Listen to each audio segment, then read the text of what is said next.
I'll be honest with you, Brett. I'm sitting there with Daniel Jeremiah in the booth at the Combine watching the wide receivers work out. I see Skyy Moore, and I'm like, that's perfect. He's perfect for the Kansas City offense, but they have Tyreek Hill, so why are they going to go get him?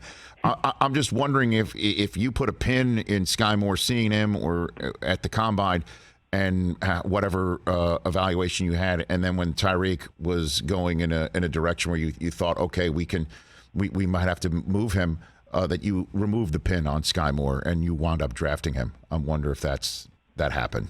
Yeah, well, but listen, there was certainly a few receivers that we liked, and I think the one benefit or advantage that we had going through this process after we make the trade, and we know that now we're going to enter the draft with 2 1s, 2 2s, 2 3s, and 2 4s. I mean, we entered the draft looking at the board and knowing that there were really good numbers in regards to depth of the draft at both the receiver and the DM position.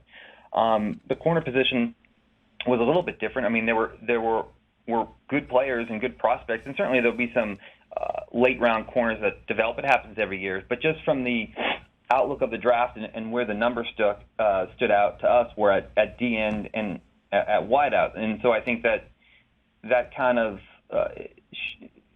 looking back on the draft, it kind of shows why we did what we did early on when we moved up for the corner. Yeah. It's a little bit of a risk because you want to get everything, but sometimes if you make a move, then the wide out of the DN that you really wanted, they're not there.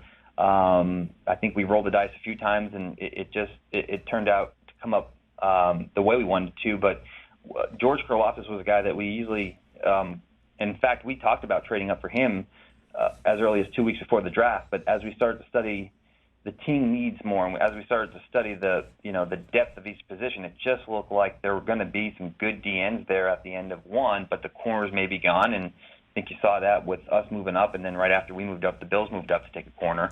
And then lo and behold, George was still there at 30, and then I think similar situation played out with the wideouts. There was going to be a run of wideouts. It was just when it was going to start, and it started right around that period there. I think when we took Skyy right before that, the Georgia kid went and the Cincinnati kid went. So it's just kind of handicapping those pockets and when they're going to go, and I think our staff did a great job and our coaches did a great job of helping us work through the process. But Skyy Moore was the guy that we thought, even if we had Tyreek, he'd be a guy that can come in and do different things. So he's a smaller guy, as you know, Rich, but he plays big. He has longer arms. He catches everything. He's a great route runner. He's great after the catch.